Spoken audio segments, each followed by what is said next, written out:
2 தீமோத்தேயு 2ஆம் அதிகாரம் 20-21 வசனங்கள் சேர்ந்து வாசிப்போம். ஒரு பெரிய வீட்டிலே பொன்னும் வெள்ளியுமான பாத்திரங்களும் அல்லாமல் மரமும் மண்ணுமான பாத்திரங்களும் உண்டு. அவைகளில் சில கனத்திற்கும் சில கனவீனத்திற்கும் ஆனவைகள். ஆகையால் ஒருவன் இவைகளை விட்டு தன்னை சுத்திகரித்து கொண்டால் அவன் பரிசுத்தமாக்கப்பட்டதும் எஜமானுக்கு உபயோகமானதும் எந்த நற்கிரியைக்கும் ஆயத்தமாக்கப்பட்டதுமான கனத்துக்குரிய பாத்திரமாய் இருப்பான். எல்லாரும் சொல்லுங்க, கனத்துக்குரிய. எல்லாரும் சத்தமா சொல்லணும், கனத்துக்குரிய பாத்திரமாய் இருப்பான். கர்த்தருக்கு மகிமை உண்டாவதாக. அந்த 21ஆம் வசனத்தில் ஆண்டவர் சொல்றாரு, எஜமானுக்கு உபயோகமானதும். இன்னைக்கு அந்த 2 வார்த்தை எடுத்து தான் தியானிக்க போறோம். ஸ்தோத்திரம். எஜமானுக்கு உபயோகமானது. எல்லாரும் சொல்லுங்க, எஜமானுக்கு. நேத்தே சொன்னேன், கர்த்தர் பயன்படுத்துகிற பாத்திரத்தை குறித்து இன்னைக்கு நான் உங்களோட பேசுவேன். இது பார்ட் 1 தான். வர்ற நாட்களில் ஆண்டவர் நடத்துகிற பிரகாரம் 2வது பகுதியை உங்களோட பேசுகிறேன். இன்றைக்கு எஜமானுக்கு உபயோகமான பாத்திரம், அது எப்படிப்பட்ட பாத்திரம், அந்த பாத்திரம் எப்படி இருக்கணும்? நம்ம எல்லாரும் சர்வன்ட், அவர் தான் மாஸ்டர். அந்த எஜமானுக்கு நம்ம எல்லாரும் வேலைக்காரர்களாக இருக்கிறோம். ஊழியக்காரன் என்றால் என்ன அர்த்தம்? வேலைக்காரன். ஊழியக்காரன் என்ன அர்த்தம்? வேலைக்காரன், சர்வன்ட் ஆஃப் காட். தேவனுடைய ஊழியக்காரர்கள், வேலைக்காரர்கள். எஜமானுக்கு பயனுள்ளவங்களா இருக்கணும். நம்முடைய வாழ்க்கையின் ஒவ்வொரு பகுதியிலும் நீங்க அவரை எஜமானா பார்க்கணும். எல்லாரும் சொல்லுங்க, அவரை எஜமானாக பார்க்கணும். நான் படித்த படிப்புனால என் எஜமானுக்கு என்ன பயன்? நான் செய்கிற வேலையினால என் எஜமானுக்கு என்ன பயன்? எனக்கு கிடைத்த தாளந்துகளினால் என் எஜமானுக்கு என்ன உபயோகம்? நீங்க அவரை எஜமான வைத்தீங்கன்னா ஒவ்வொரு ஆங்கிள் இருந்தும் நீங்க யோசிப்பீங்க, என்னால் என் எஜமானுக்கு என்ன உபயோகம்? இந்த 20வது நாள் ஜெபத்தில் கர்த்தர் உங்களோடு பேசுகிறார். சபை எஜமானுக்கு உபயோகமானதாக இருக்க வேண்டும். இந்த திருச்சபையில் உள்ள ஒவ்வொரு விசுவாசிகளும் எஜமானுக்கு நாம் உபயோகம் உள்ளவர்களாக இருக்க வேண்டும். அந்த எஜமானுக்கு உபயோகமாக இருப்பதற்கு தான் அங்கே சொல்லப்பட்டிருக்கிறது, சுத்திகரித்து கொள்ளுகிற அனுபவம், பரிசுத்தமாக்கப்படுகிற அனுபவம். ஸ்தோத்திரம். அதான் கனத்துக்குரிய பாத்திரமா இருக்க முடியும். அப்போ ஆண்டவர் அந்த எஜமானுக்கு நம்ம பயனுள்ளவர்களா இருக்கணும்னா நம்மை கர்த்தர் சுத்திகரிக்கிறார். அதான் பிரேயர், அதான் ஜெபம். அதுக்கு தான் பயிற்சிகள் நம்மை சுத்திகரிக்கிறது. ஸ்தோத்திரம். நம்மை சுத்திகரிக்கிறது. இயேசு கிறிஸ்துவின் ரத்தம் நம்மை சுத்திகரிக்கும். 2வது வேத வசனம் நம்மை சுத்திகரிக்கும். 3வது பரிசுத்த ஆவியானவர் நம்மை சுத்திகரிக்கிறார். எல்லாரும் சொல்லுங்க, பரிசுத்த ஆவியானவர் நம்மை. 4வது அக்கினியினால் உண்டாகிற சுத்திகரிப்பு. அது என்னன்னா பாடுகள். எல்லாரும் சொல்லுங்க, எது? உபத்திரவங்கள். இவைகளில் நம்மை ஆண்டவர் சுத்திகரிக்கிறார். பிரச்சனை வருதுன்னா நம்மளை சுத்திகரிக்கிறார்னு அர்த்தம். ஒரு போராட்டத்தை கர்த்தர் அனுமதிக்கிறார்னா நம்மை சுத்திகரிக்கிறார். இயேசு கிறிஸ்துவின் ரத்தம் நம்முடைய சகல பாவங்களை நீக்கி நம்மை சுத்திகரிக்கிறது. வேத வசனம் நம்மை அனுதினமும் என்ன செய்கிறது? சுத்திகரித்து கொண்டே இருக்கிறது. இந்த வசனத்திற்கு தங்களை ஒப்பு கொடுத்தவர்கள் ஒவ்வொரு நாளும் சுத்திகரிக்கப்படுகிறார்கள். ஸ்தோத்திரம். ஆண்டவருடைய வார்த்தை நம்மை அனுதினமும் சுத்திகரிக்கிறது. ஸ்தோத்திரம். அனுதினமும் சுத்திகரிக்கிறது. 3வது பரிசுத்த ஆவியானவர் நம்மை சுத்திகரிக்கிறார். 4வது பாடுகளும் உபத்திரவங்களும் நம்மை என்ன செய்கிறது? சுத்திகரிக்கிறது. ஆண்டவர் நம்மை பாடுகளுக்கு உட்படுத்தும் போது நமக்குள்ள ஒரு சுத்திகரிப்பு வருது. நம்மை ஆண்டவர் பரிசுத்தமாக்கிட்டே இருப்பார். ஒரு பிரச்சனை வருதுன்னா சோர்ந்து போகாதீங்க, என்னை கர்த்தர் பரிசுத்தமாக்குகிறார் என்பதை நீங்கள் உணர்ந்து கொள்ளுங்கள். ஆமென்.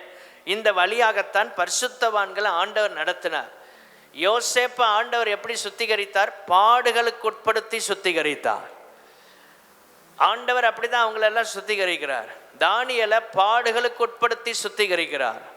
இப்படி பாடுகள் உபத்திரவங்கள் வர வர வர நம்முடைய வாழ்க்கை சுத்திகரிக்கப்பட்டு கொண்டே இருக்கும், சுத்திகரிக்கப்பட்டு கொண்டே இருக்கும்.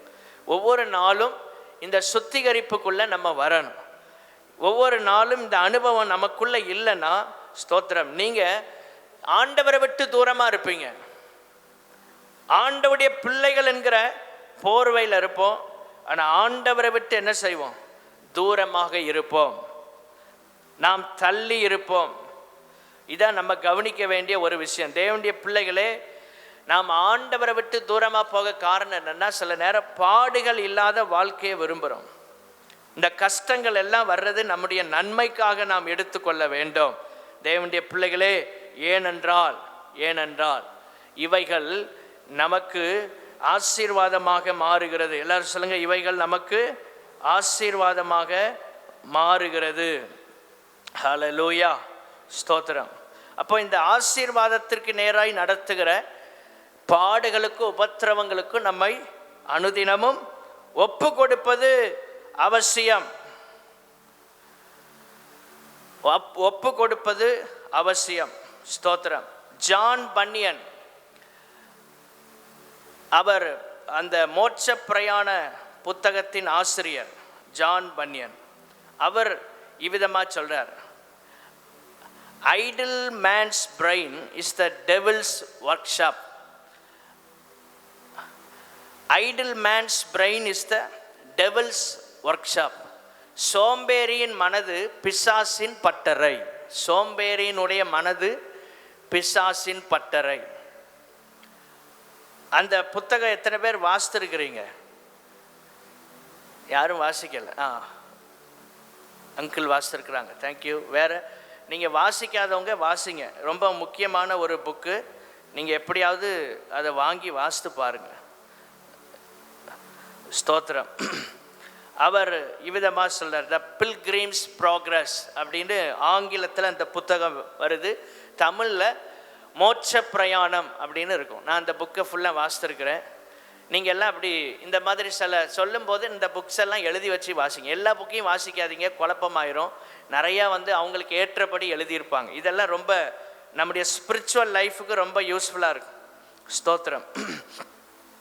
இதை நீங்கள் வாங்கி வாசிக்க உங்களை உற்சாகப்படுத்துகிறேன். த பில்கிரிம்ஸ் ப்ராக்ரஸ், இந்த புத்தகம் ரொம்ப ஆசீர்வாதமாக இருக்கும். மோட்ச பிரயாணம். அவர் சொல்கிறாரு, idle man's brain is the சாத்தானுடைய பட்டறை, தொழிற்சாலை அப்படின்னு நம்ம சொல்லலாம். அந்த அளவுக்கு நம்முடைய மனம் சோம்பேறியாக இருந்தால் நம்ம மனசு தான் அவனுடைய ஒர்க் ஷாப்பான். அங்கே உட்காந்து அவன் என்னன்னாலும் செய்யலாம். ஸ்தோத்திரம். அவனை யாருமே கண்டுபிடிக்க முடியாது, அவனை தடுக்க முடியாது. அதனால தான் நம்ம எப்போவுமே கொஞ்சம் பிரிஸ்காக இருக்கணும், ஆக்டிவாக இருக்கணும், ஏதாவது ஒன்று செய்து கொண்டே இருக்கணும். என்றைக்கு சோம்பேறித்தனத்துக்கு இடம் கொடுக்குறோமோ அன்றைக்கு அநேகர் பாவத்தில் விழுந்து போகிறார்கள், பாவத்தில் விழுந்து போகிறாங்க.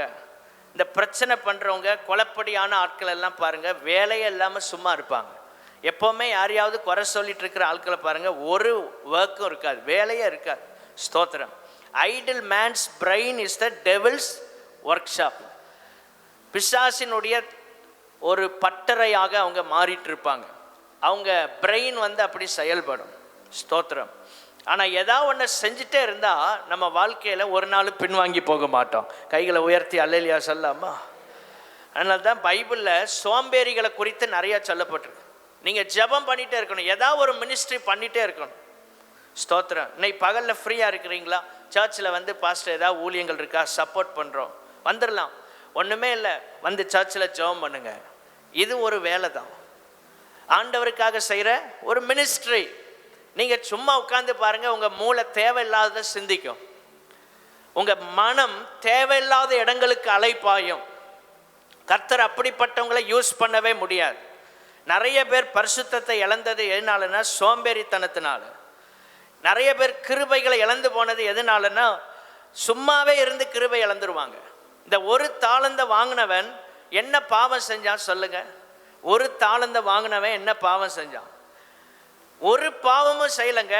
அவன் பொய் சொல்லலை, திருடலை, பொல்லாத அசுத்தமான பாவங்களை செய்யலை. ஒரு பாவம் கூட செய்யாதவன் நரகத்துக்கு போயிட்டான். மத்தேயு எழுதின சுவிசேஷம் 25ஆம் அதிகாரம் 24ஆம் வசனத்திலிருந்து எல்லாரும் வாசிக்க போகிறோம். இன்னைக்கு 20வது நாள் கர்த்தர் உங்களோட ரொம்ப தெளிவாக பேசுகிறாரு. இந்த வசனங்கள் எல்லாம் குறித்து கொண்டு நீங்கள் போய் வீட்டில் தியானிக்க வேண்டும். ஒரு தாளந்தை வாங்கினவன் வந்து, ஆண்டவனே, நீர் விதைக்காத இடத்தில் அறுக்கிறவரும் தெளிக்காத இடத்தில் சேர்க்கிறவருமான கடினமுள்ள மனுஷன் என்று அறிவேன். எல்லாரும் சேர்ந்து வாசிங்க. ஆகையால் நான் பயந்து போய் உமது தாளந்தை நிலத்தில் புதைத்து வைத்தேன். இதோ உம்முடையதை வாங்கி கொள்ளும் என்றான். அவனுடைய எஜமான் பிரதியுத்தரமாக என்ன சொல்றார் பாருங்க. இப்போ வாசிங்க எல்லாரும். பொல்லாதவனும் சோம்பலுமான ஊழியக்காரனே, சோம்பேறியே அப்படிங்கிறார். ஸ்தோத்திரம். Idle man's brain is the Satan's உடைய, அது தொழிற்சாலையாக பட்டறையாக மாறுகிறது. தேவனுடைய பிள்ளைகளே, சோம்பேறியன் சொல்றார், சோம்பலுமான ஊழியக்காரனே, நான் விதைக்காத இடத்தில் அறுக்கிறவனும் தெளிக்காத இடத்தில் சேர்க்கிறவன் என்றும் அறிந்திருக்கிறாயே. இவ்வளவு தெரிஞ்சும் நீ என்ன பண்ணியிருக்கிற? அமைதியாக இருக்கிறியே, அமைதியாக இருக்கிறியே. நீ இந்த பணத்தை கூட காசுக்காரர் வசத்தில் போட்டால் கூட அது பெருகி இருக்குமே, அமைதியாக இருந்திருக்கிற. நரகத்துக்கு போகிறதுல வெளிப்படுத்தல் 21:8 நீங்கள் பயப்படுகிறவர்களுங்கிற பட்டியல் அதான் முதல்ல வரும். ஒரு லிஸ்ட்டு வருது. வெளிப்படுத்தல் 21:8 எடுத்து வாசித்து பார்த்தீங்கன்னா நரகத்துக்கு போகிற பட்டியலில் ஒரு பெரிய லிஸ்ட்டு, அந்த பட்டியல் ஒன்று போடப்பட்டிருக்கு. அதில் முதலாவது வர்றது யாரு? எல்லாரும் சொல்லுங்க. நம்ம தான். முதல்ல வர்றது யாரு சொல்லுங்க. யாரை சொல்றீங்கன்னு தெரியல. சரி, பயப்படுகிறவர்களும்னு இருக்கு. அதுக்கு முன்னால் ஒன்றை சேர்க்கணும். என்ன தெரியுமா? அமைதியாக இருக்கிறவர்களும். எல்லாரும் சொல்லுங்க. சர்ச்சில் அமைதியாக இருக்கிறவர்களும் சொல்லுங்க. பயப்படுகிறவங்கன்னா நாங்கள் இல்லை பாஸ்டர், நாங்கள் தைரியமாக இருக்கோம். சர்ச்சில் அமைதியாக இருக்கிறவர்களும். இப்போ சொல்லுங்க, சபையில் அவங்க யாரு? தாளந்தை வாங்கி புதைத்து வைத்து பத்திரமா கொண்டு சேஃபாக ஆண்டவர் கையில் திரும்ப கொடுத்துருவாங்க. திரும்ப கொடுத்தான். எவ்வளோ நல்ல மனுஷன் பாருங்க. சில ஆட்கள் வாங்கினதை திரும்ப கொடுக்க மாட்டான். இவன் வாங்கினதை பத்திரமா வச்சு கொடுத்துருக்கான். ஆண்டவர் என்ன சொல்லியிருக்கணும்? வெல்டன், சூப்பர்ப்பா, கலக்கிட்ட, உண்மையிலே உன்னை பாராட்டன், நான் கொடுத்தது அப்படியே பத்திரமா தந்திருக்கிய, நீதாண்டா மனுஷன், உண்மை உள்ளவன் அப்படின்னு சொல்லியிருக்கணும். ஆண்டவர் கொடுத்ததை திரும்ப அப்படியே பத்திரமா கொண்டு ஒப்படைக்கிற ஆட்களை பார்த்து உண்மை உள்ளவன்னு சொல்ல மாட்டார். எதை தந்தாரோ அதை வச்சு நாம் டெவலப் பண்ணணும். கைகளை உயர்த்தி அல்லேலியா சொல்லாமா? நமக்கு ஒரு சின்ன லீட் கிடைக்கும், சின்ன ஒரு வாய்ப்பு ஆண்டவர் தருவார். அதை வச்சு நம்ம பெரிய அளவில் கொண்டு போகணும். ஆமென், ஸ்தோத்திரம். நம்மளை ஊழியத்தில் பயிற்றுவிக்கிறதுக்கு ஆண்டவர் இந்த இடத்துல நம்மளை வச்சிருக்கிறாரு. இதெல்லாம் புரிந்து கொண்டு நீங்கள் உங்கள் கிருபைகளை பயன்படுத்த ஆரம்பித்தால் ஆண்டவர் உங்களை நிச்சயம் ஆசீர்வதிப்பார். அல்லேலூயா சொல்லலாமா? உண்மையும் உத்தமமான ஊழியக்காரனே, மத்தேயு 25:21 இருக்கு பாருங்க. 5 தாலந்து வாங்கினவனை பார்த்து சொல்ல, 2 தாலந்து வாங்கினவனை பார்த்து சொல்ல, இவனை பார்த்து உண்மையும் உத்தமமானவன் சொல்ல, பொல்லாதவனு சோம்பலுமான ஊழியக்காரனே, சோம்பேறியே. டெவில்ஸுடைய ஒர்க் ஷாப்பா இவன் மாறிட்டான். சாத்தானுடைய தொழிற்கூடமா இருக்கிறான். இவ்வளவு நாட்களை வீணாக்கிட்டியே, உனக்கு கொடுத்த கிருபை தாளந்தெல்லாம் போச்சு, வேஸ்டா போச்சு. ஸ்தோத்திரம். அப்படி அவன் திரும்ப கொடுக்கிறவனுக்கு ஆண்டவர் சொல்றார், சோம்பலான ஊழியக்காரன். அமைதியா இருக்கிறவங்க யாரு? சோம்பல், ஒரு விதமான ஸ்தோத்திரம், ஒரு லேசினஸ், ஒரு சோம்பேறிகள். தாவீது அப்படியே நல்லா தூங்கி எழும்பி ரிலாக்ஸ், அப்படியே ஒரு சோம்பேறித்தனம் வந்துச்சு பாருங்க. யுத்தத்துக்கு போகாமல் அங்கே தான் விழுந்தான். என்றைக்கும் நம்ம வாழ்க்கை ஆக்டிவாக இருக்கிற வரைக்கும், ஓடிட்டே இருக்கிற வரைக்கும் பிரச்சனை இல்லை. ஒரு ஆமேன்னு சொல்லுங்க. உட்கார்ந்தா பிரச்சனை, உட்கார்ந்தா பிரச்சனை. வீண் கவலைகள், வீண் சிந்தனைகள், வீணான போராட்டங்கள், இதெல்லாம் எப்போ வரும்னா சும்மா இருக்கிற ஆட்களுக்கு தான் வரும். ஓடிட்டே இருக்கிறவங்கள பாருங்க, அவங்க இதை பற்றி கேர் பண்ணவே மாட்டாங்க. அதை பற்றி என்ன அப்படின்ட்டு போயிட்டே இருப்பாங்க. ஸ்தோத்திரம்.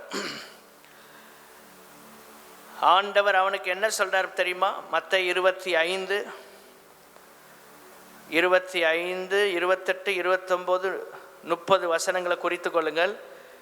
அவன்கிட்ட இருக்கிறத வாங்கி 10 தாலந்து உள்ளவன்கிட்ட கொடுத்தார். சும்மா உட்காந்துட்டு இருந்தா தாளந்து ஒரு டைம்ல போயிடும். அதை முதல்ல புரிஞ்சுக்கிடுங்க. சிலர் தாளந்தே இப்போ முன்னால மாதிரி ஒன்றும் செய்ய முடியலையே, காரணம் என்ன? சும்மா இருந்தால் எல்லாம் போயிட்டுன்னு அர்த்தம். வாங்கி வேற யார்ட்டையா கொடுத்துருவார். ஆமென். நேற்று சொன்னேன், யுத்தம் பண்ணுறவங்களுக்கு தான் ஆயுதம் தேவை. சும்மா வீட்டில் உட்காந்துருக்கிறவருக்கு கேட்குங்க ஆயுதம். அப்போ நம்மகிட்ட பயன்படாமல் ஒன்று இருந்தால் அதை எடுத்து பயன்படுத்துகிறவனுக்கு கொடுப்பார். இதுதான் அவருடைய பாலிசி. பயன்படாமல் நம்மிடத்தில் ஏதாவது ஒன்று வச்சிருந்தா அதை நம்மிடத்திலிருந்து எடுத்து பயன்படுத்துகிறவங்கிட்ட கொடுப்பார். அடுத்து சொல்லப்பட்டிருக்கு, அங்க பாருங்க, புறம்பான இருள் அவன் என்ன செய்யணுமா? தள்ளணுமா. 30ஆம் வசனத்தை பாருங்க. பிரயோஜனமற்ற ஊழியக்காரன். அப்போ நம்ம பிரயோஜனம் உள்ள, எஜமானுக்கு உபயோகமானது, எஜமானுக்கு பிரயோஜனமானது.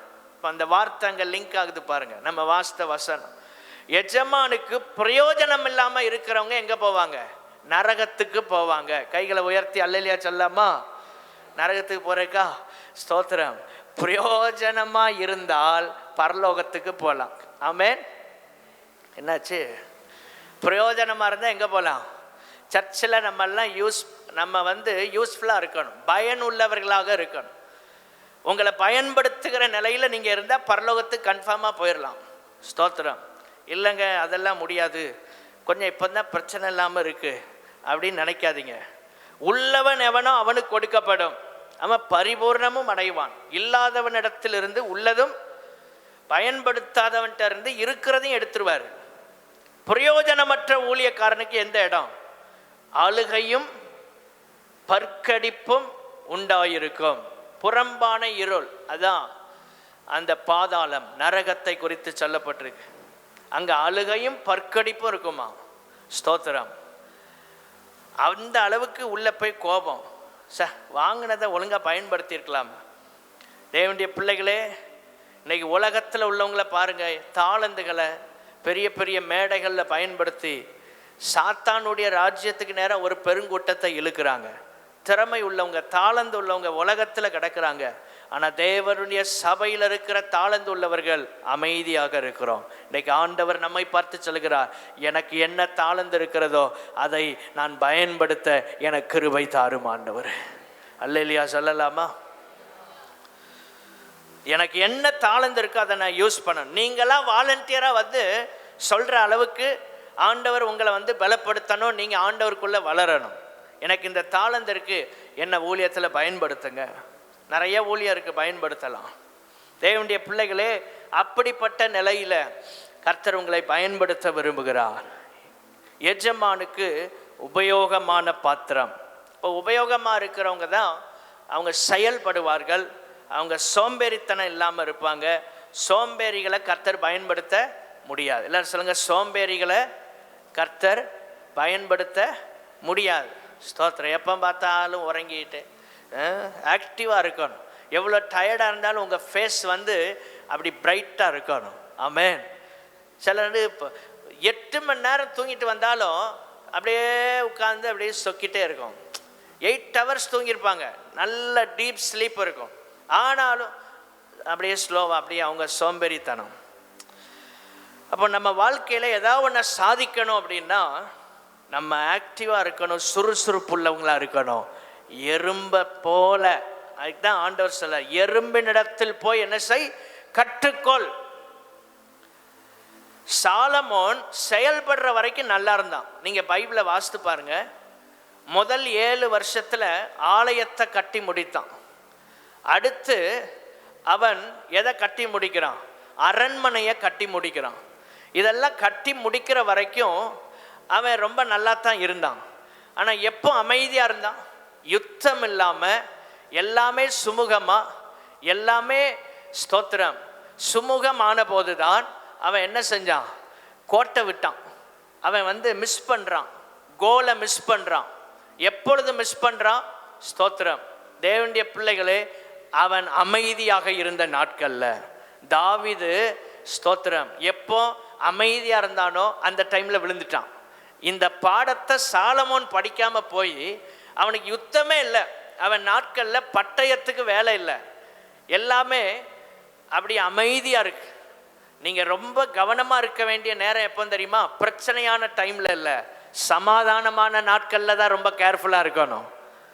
ஏன்னா நம்ம ஸ்பிரிச்சுவல் லைஃப் அங்கே விழறதுக்கு வாய்ப்பு இருக்குது.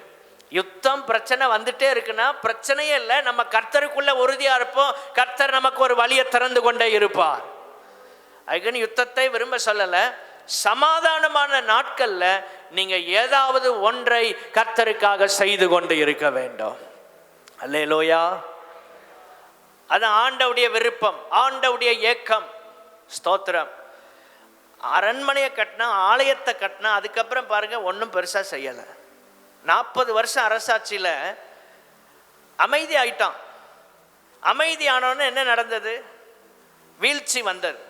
உங்கள் லைஃப்பில் எப்போ நீங்கள் வந்து உபயோகம் இல்லாமல், யாருக்குமே பயன் இல்லாமல் இருக்கிறீங்களோ அன்னைக்கு விழுந்து போயிட்டீங்கன்னு அர்த்தம். இதெல்லாம் வேதத்திலேருந்து நாம் அறிந்து கொள்ள வேண்டிய சத்தியங்கள். நம்ம என்றைக்கு தேவனுக்கு உபயோகம் இல்லாமல் இருக்கிறோமோ அன்றைக்கு நாம் விழுந்து போயிருக்கிறோம் என்பது அர்த்தம். ஆண்டவரே, ஏதாவது ஒரு விதத்தில் உமக்கு நாங்கள் பயனுள்ளவர்களாக இருக்க கர்த்தர் கிருபை தார். ஆமென். ஸ்தோத்திரம். கிறிஸ்தவ வாழ்க்கையில் நம்ம விழுந்து போகாமல் இருக்கிறதுக்கு இதெல்லாம் ரொம்ப அவசியமான சத்தியங்கள். இதெல்லாம் நீங்கள் எழுதி கொள்ள வேண்டும். ஸ்தோத்திரம். ஆண்டவர் அந்த சாலமோனை அவ்வளவு நேசித்தார், அவ்வளவு நேசித்தார். அவன் மேலே அன்பாக இருந்தார்னு பைபிள் சொல்லுகிறது. ஆனால் அந்த சாலமோன் அமைதியான சுமூகமாக போகிற நாட்களில் அவன் அமைதியாக இருந்தான் பாருங்க. ஸ்தோத்திரம். பிரச்சனையில் அவன் விழுந்து போனான், பிரச்சனையில் அவன் விழுந்து போனான். 1 ராஜாக்கள் 5:4 பாருங்க. விரோதியும் இல்லை, இடையூறும் இல்லை, இளைப்பாறுதல் இருந்தது. இதெல்லாம் நம்ம வந்து யூட்டிலைஸ் பண்ணணும்.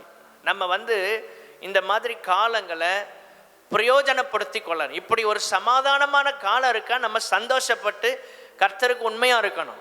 இந்த டைமில் ஆண்டவருக்காக பெரிய பெரிய காரியங்களை சாதிக்கணும். ஆண்டவர் கையில் ஆசீர்வாதத்தை தந்திருக்கும் போது நல்ல தேவனுக்காக பயன்படுத்திடணும். அந்த வாய்ப்புள்ள நேரத்தில் பயன்படுத்தாதனால அடுத்து என்ன வந்தது? அவன் நாட்களுக்கு பிற்பாடு ராஜ்யபாரம் 2 துண்டாக பிரிந்து போனது. ராஜ்யபாரமே 2 உடைஞ்சிட்டு. ஸ்தோத்திரம். ஆலயம் கட்டி முடிக்கப்பட்டது, பிரதிஷ்டை செய்தாங்க. ஸ்தோத்திரம். 1 ராஜாக்கள் 7:1 பாருங்க. சாலமோன் தன் அரண்மனை முழுவதையும் கட்டி முடிக்க 13 வருஷம் சென்றது. 13 வருஷம் அரண்மனையை கட்டியிருக்கிறான். அதுக்கு முன்னால ஆலயத்தை என்ன செய்யறான்? கட்டுறான். தேவன் ஸ்தோத்திரம் அவனை கொண்டு என்னென்ன செய்ய தீர்மானித்தாரோ அத்தனையும் அவன் செய்து முடித்தான். கைகளை உயர்த்தி அல்லேலூயா சொல்லலாமா? அத்தனையும் அவன் செய்து முடித்தான். அவன் கேட்டதையும் கொடுத்தாரு, கேட்காததையும் கொடுத்தார். 1 ராஜாக்கள் 3:13. நீ கேளாத ஐஸ்வர்யம் மகிமையை உனக்கு தந்தேன். உனக்கு ஈடா உன் நாட்களில் யாருமே இருக்க முடியாது. உலகத்திலேயே சாலமோனுடைய நாட்களில் அவன் தான் ஹையஸ்ட் ரேங்கில் இருந்தான். ஃபஸ்ட் ரேங்கில் அவன் தான். இந்தியாவில் எந்த முதல்வர், எந்த மாநிலம் ஃபஸ்ட்டாக இருக்குது அப்படின்னு பார்க்குறது போல் முழு உலகத்தில் அன்னைக்கு சாலமோன் தான் டாப்பில் இருக்கிறான். ஆண்டவர் அவனை அப்படி உயர்த்துகிறார்.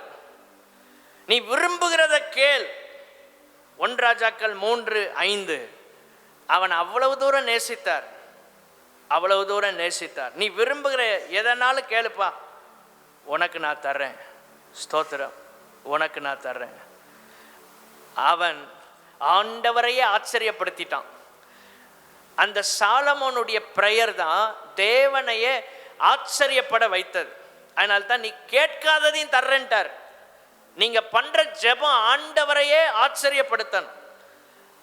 நீ விரும்புகிறத கேள்னு சொன்ன போது அவன் தேவனுக்கு அடுத்த காரியங்களை தான் கேட்கிறான். ஜனங்களை நடத்துறதுக்கு ஞானம் தாரும். இது தேவனுடைய ராஜ்யம் சம்பந்தப்பட்ட காரியம். அப்படி அவன் கேட்டபோது அவன் கேட்டதையும் கொடுத்தாரு, கேட்காததையும் கர்த்தர் அவனுக்கு கொடுத்தார். கரங்களை உயர்த்தி அல்லேலூயா சொல்லலாமா?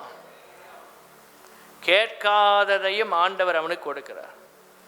தேவனுடைய பிள்ளைகளே, நீங்க கேட்டதையும் தருவார், கேட்காதையும் தருவார். நீங்க அவரை ஆச்சரியப்படுத்துகிற விதத்தில் உங்க ஜெபங்கள் இருக்க வேண்டும். ஸ்தோத்திரம். அப்போ ஆலயத்தை கட்டுறான், அரண்மனையை கட்டுறான். அதுக்கப்புறம் அவன் வாழ்க்கையை பார்த்தீங்கன்னா அமைதி ஆயிட்டான். ஒன்றும் செய்யலை, அமைதி ஆயிட்டான். அங்கே தான் பிரச்சனை அவனுக்கு வருகிறது. எப்போ அமைதியாக இருக்கிறீங்களோ அன்னைக்கு ஒரு பிரச்சனையில் லாக் ஆயிடுவீங்க. நீங்கள் தேவனுக்காக ஓடிக்கொண்டே இருக்க வேண்டும். ஹல்லேலூயா. தேவனுக்காக செயல்பட்டு கொண்டே இருக்க வேண்டும். ஆண்டவர் தாவீதுக்கு சொன்னதை, வாக்கினால் சொன்னதை சாலமோனுடைய கரத்தினால் நிறைவேற்றினார். 1 ராஜாக்கள் 8:24. கட்டிட்டு சொல்கிறேன், இந்த ஆலயம் எம்மாத்திரம் ஆண்டவரை, நீர் எவ்வளோ பெரியவர், நீர் எவ்வளோ மகத்துவமானவர். 1 ராஜாக்கள் 8:27. நீர் வானாதி வானங்களும் கொள்ளாத பரிசுத்தமான கடவுள் தேவன். நான் கட்டின ஆலயம் உமக்கு எம்மாத்திரம். அந்த அளவுக்கு தன்னை தாழ்த்தி தன்னுடைய கிரியைகளில் மன நிறைவு பெறாமல் தேவனை உயர்த்துகிறான். அந்த அளவுக்கு கர்த்தரை மேன்மைப்படுத்துகிறதை நாம் பார்க்கிறோம். ஸ்தோத்திரம். இதெல்லாம் ஆண்டவர் அவனுக்கு செய்து இவ்வளவு தூரம் அவனை உயர்த்தின போது அவன் என்ன செஞ்சிட்டான்? அமைதியான நாட்களில் தேவனுக்காக வாழ முடியாமல் அவனால் போனது. தேவனுடைய பிள்ளைகளை எல்லாம் நமக்கு ஆசீர்வாதமாக சுமூகமாக இருக்குன்னா கொஞ்சம் கேர்ஃபுல்லாக அப்போ தான் இருக்கணும். நாம் விழுந்து போவதற்கு வாய்ப்பு இருக்கிறது. அந்த நாட்களில் ரொம்ப ஆண்டவரை உறுதியாக பற்றி கொள்ளணும். கஷ்டம் வரும்போது நீங்கள் ஜெபம் பண்ணுறதை விட ஆசீர்வாதத்தில் அதிகமாக ஜெபம் பண்ணுங்க. அப்போ தான் நிலைத்திருக்க முடியும். 1 ராஜாக்கள் 11ஆம் அதிகாரத்தில் ஸ்தோத்திரம் 4ஆம் வசனத்தின் கடைசி பகுதி, கர்த்தரோடே தாவீதின் இருதயத்தை போல தன் தேவனாகிய கர்த்தரோடே சாலமோனுடைய இருதயம் உத்தமமாயிருக்கவில்லை. 1 ராஜாக்கள் 11:9. 2 தடவை கர்த்தர் தரிசனம் மாறாரு, அப்படி அவன் கேட்கவில்லை. ஸ்தோத்திரம். கேட்கவில்லை. தேவனுடைய பிள்ளைகளே, ஆண்டவர் உங்களுக்கு சொன்னதை நீங்கள் கேட்டு நடந்தா உங்கள் மேலே ஆண்டவர் எப்படி இருப்பார்? அன்பாயிருப்பார்.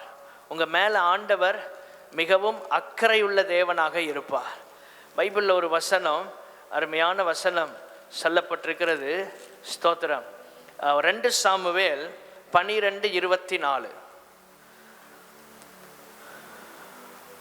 அதில் கடைசி பகுதி 2 சாமுவேல் 12:24 கடைசி பகுதியை வாசிங்க. அவனுக்கு சாலமோன் என்று பெயரிட்டான், அவனிடத்தில் கர்த்தர் அன்பாய் இருந்தார். எல்லாரும் சொல்லுங்க, அவனிடத்தில் கர்த்தர், சாலமோனிடத்துல கர்த்தர் அன்பா இருந்தார். இப்போ 1 ராஜாக்கள் 11:10 வாங்க. 1 ராஜாக்கள் 11:10. அவர் கற்பித்ததை எல்லாரும் எடுத்துட்டு வாசிங்க. அவர் கற்பித்ததை கை கொள்ளாமல் போனதினால் கர்த்தர் அவன் மேல் கோபமானார். அன்பாயிருந்தது உண்மைதான், அவர் சொன்னதை கேட்கனால அவன் மேல கோபமாயிட்டார். அன்பா இருக்கிற கடவுள் கோபமா மாற காரணம் என்ன? அவர் சொன்ன வார்த்தைக்கு அவன் கீழ்ப்படியவில்லை, அதனால கோபம் அடைஞ்சிட்டார். அப்போ அமைதியா இருக்கிறது என்றைக்குமே நம்ம லைஃப்ல பிரச்சனையை கொண்டு வரும். கொஞ்சம் பிரச்சனை வருதுன்னா நம்ம சுத்திகரிக்கப்படுறோன்னு அர்த்தம். தேவனுடைய பிள்ளைகளே, எஜமானுக்கு நாம் பயனுள்ளவங்களா இருக்கணும்னா நீங்கள் உங்கள் தாளந்துகளை பயன்படுத்த வேண்டும். இவ்வளோ ஞானத்தையும் வாங்கி ஆலயத்தை கட்டுனா, அரண்மனையை கட்டுனா, ராஜ்யபாரம் ஸ்திரப்பட்டிருக்கு. இதை கடந்து அவன் ஒன்றுமே செய்யலை. 40 வருஷத்தில் இந்த 2ஐயும் கடந்து அவன் என்ன செய்தான்? ஒன்றும் செய்யலை. தாளந்த புதைச்சி வச்ச மாதிரி அமைதியாக ஞானத்தை வச்சிட்டு இருக்கிறான், ஜனங்களை லீட் பண்ணுறான், அதோட சரி. அதுக்கு மேலே அவன் ஒன்றும் சாதிக்கலை. எவ்வளோ விஷயங்களை செய்திருக்கலாம். அந்த ஞானம் ஆண்டவர் கொடுத்த தாளந்து புதைக்கப்பட்டபடியினால் அது வேறொரு இடத்தில் பயன்பட்டது. அதுதான் 1 ராஜாக்கள் 11ஆம் அதிகாரத்தில் நீங்கள் முதல்ல இருந்து வாசிக்க முடியும். உலக ஆசை, உலக ஐக்கியம் இதெல்லாம் எப்போ வருது? தேவனுக்காக அவன் பயன்படாத போது. ஸ்தோத்திரம். Idle man's brain is the devil's workshop. எல்லாரும் சொல்லுங்க, idle man's brain is the devil's workshop. அப்போ என்ன அர்த்தம்? அப்படி தான் போயிட்டு சாலமோன் லைஃப், அப்படி தான் போயிட்டு சாலமோனுடைய வாழ்க்கை. என்றைக்குமே கர்த்தருக்காக தாளந்த பெற்று பயன்படுத்தி கொண்டு இருக்கிற வரைக்கும் நீங்கள் கீழே விழுந்து போக மாட்டீங்க. உங்களை யாராலும் அசைக்க முடியாது. யுத்தத்தில் நல்ல கம்பீரமாக இருந்த தாவீது கோலியாத்தை அடித்தான். போய் யுத்தம் பண்ணியிருக்கலாம்ல, யுத்தம் பண்ணாமல் உட்காந்து உறங்கினான். 2 சாமுவேல் 11 அதிகாரத்தில் முதல் வசனம். பயன்படுத்தலை, கொடுத்த கிருபையை தாளந்த பயன்படுத்தாமல் வச்சான். அன்னைக்கு அவன் விழுந்து போனான். என்றைக்கும் நாம் எதையும் பயன்படுத்தாமல் ஆண்டவர் தந்ததை சும்மா வச்சிட்டு இருந்தா, நான் சொல்கிறேன், வெளிப்படுத்தல் 21:8 முதல் லிஸ்ட் என்னது? நம்பர் 1 பயப்படுறவங்க. அதுக்கு முன்னால் ஒரு லிஸ்ட்டு அதை சேர்க்கணும். அது என்னது? அமைதியாக இருக்கிறவர்கள். எல்லாரும் சொல்லுங்க, அமைதியாக இருக்கிறவங்க. இன்னைக்கு ஆண்டவர் உங்களோட சொல்றார், பயப்படுறவங்களுக்கு முன்னால் நரகத்துக்கு போகிறது யாரு தான்? அமைதியாக இருக்கிறவங்க. பேசாமல், சுவிசேஷம் அறிவிக்காமல், யாரையும் சர்ச்சை கூட்டு வராமல், இயேசுநாதருக்காக ஒன்றுமே செய்யாமல் அமைதியாக இருந்தால் நீங்கள் கவலையே பட வேண்டாம். ஒரு பாவம் செய்ய வேண்டாம். நரகத்துக்கு போகிறதுக்கு அமைதியாக இருந்தால் போதும். அப்படியே நரகத்துக்கு போயிடும். அமைதியாக இருந்தால் போதும். வாயே திறக்காமல் அப்படி நம்ம உண்டு வேலை உண்டு, வந்தோமா போனோம். நமக்கு தான் ஃபஸ்ட்டு இடம்னு பைபிள் சொல்லுது. முதல் இடம். ஸ்தோத்திரம். வேகமாக 7 காரியங்களை சொல்கிறேன், குறித்து கொள்ளுங்கள். எஜமான் வேலைக்காரன் என்கிற உறவில், மாஸ்டர் சர்வன்ட், இந்த ரிலேஷன்ஷிப் எப்படி இருக்கணும்? இதுதான் கர்த்தர் நம்மளை உபயோகப்படுத்துறதுக்கான வழிகள். நீங்கள் பிரயோஜனம் உள்ளவங்களாக இருக்கணுமா? இந்த உறவை புரிந்து கொள்ளணும். சிலருக்கு இதெல்லாம் பைபிளில் புரியாதனால ஊழியங்களில் பிரச்சனைகளை ஸ்ட்ரகிள் ஆவாங்க. ஸ்தோத்திரம். அவங்களால ஒரு காரியத்தை கீழ்ப்படிந்து செய்ய முடியாது. காரணம் என்ன? இந்த உறவுகளை குறித்த அறிவு, வசனத்தை குறித்த வெளிச்சம் இருக்காது. முதலாவதாக ஆதியாகமம் 24ஆம் அதிகாரம். ஆதியாகமம் 24ஆம் அதிகாரம். ஸ்தோத்திரம். 12ஆம் வசனத்தை நீங்கள் எல்லாரும் இப்போ நம்ம சேர்ந்து வாசிக்க போகிறோம். என் எஜமானாகிய ஆபிரகாமுக்கு தேவனாய் இருக்கிற கர்த்தாவே, இன்றைக்கு நீர் எனக்கு காரியம் சித்திக்க பண்ணி என் எஜமானாகிய ஆபிரகாமுக்கு தயவு செய்தரலோ. எல்லாரும் சொல்லுங்க, என் எஜமானாகிய ஆபிரகாமுக்கு. இந்த ஆபிரகாம் தன்னுடைய எஜமான் என்பதை எலியேசர் அறிக்கை செய்கிறான். எலியேசருடைய எஜமான் யாரு? ஆபிரகாம்.